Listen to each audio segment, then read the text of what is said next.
သူ့ဘဝဖြိုဖျက်ကိုယ့်ဘဝလည်းပြည့်တဲ့ကောင်းစဉ်ကလောကမှာအစိတ်အပြင်းဆုံးရာငွေစိတ်မဟုတ်ပဲလူတွေရဲ့မနာလိုစိတ်နဲ့မုန်းတရားပဲဖြစ်ပါတယ်တခါတလေမှလူတွေဟာကိုယ်မနစ်သက်တဲ့သူတယောက်ကိုပျက်စီးသွားစေခြင်းနဲ့ဇောနဲ့အမားမှန်ကိုမခွဲခြားနိုင်တော့ပဲ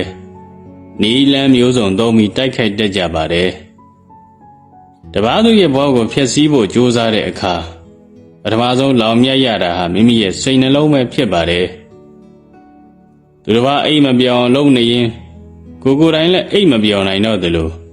သူတစ်ပါးမျက်ရည်ကျအောင်ကြံစည်နေရင်းနဲ့ကိုယ်မျက်လုံးထဲမှာလည်းငြိမ်းချမ်းမှုတွေပျောက်ဆုံးသွားနိုင်ပါတယ်နော်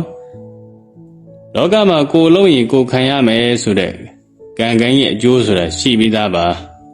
သူတစ်ပါးရဲ့ဂုဏ်သိက္ခာကိုညှိုးနွမ်းအောင်လုပ်တဲ့အခါကိုယ့်ရဲ့ဂုဏ်သိက္ခာဟာလည်းအလိုလိုနှိမ့်ကျသွားရပါတယ်သူတစ်ပါးလမ်းပိတ်အောင်လုပ်တဲ့သူဟာဒီနေ့မှကိုယ်တိုင်လည်းလမ်းပြောက်ရတဲ့သဘောကတော့ရှိတာပဲသူ့ဘဝကိုဖြိုဖျက်ဖို့အချိန်ပေးနေရသမျှကာလပတ်လုံးမိမိရဲ့ကိုယ်ပိုင်ဘဝတိုးတက်ဖို့အတွက်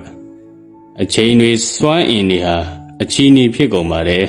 သူများအမားကိုလိုက်ရှာနေချိန်မှာကိုယ့်အမားကိုပြင်ဖို့မိတ်နေတတ်တယ်သူ့ကိုနှိမ့်ချဖို့ကြိုးစားနေချိန်မှာကိုယ့်ကိုယ်မြင့်တင်မှုအခွင့်အရေးတွေဆုံးရှုံးသွားတတ်တယ်သူတစ်ပါးရဲ့မိအိမ်ကိုမှုတ်ထုတ်လိုက်ရုံနဲ့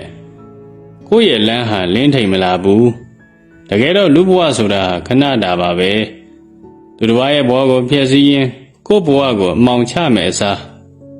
အမုန်းတရားတွေကိုလက်လွတ်ချပြီးကိုယ့်လမ်းကိုရှောက်လန်းတာကသာအကောင်းဆုံးသောအောင်မြင်မှုဖြစ်ပါတယ်နော်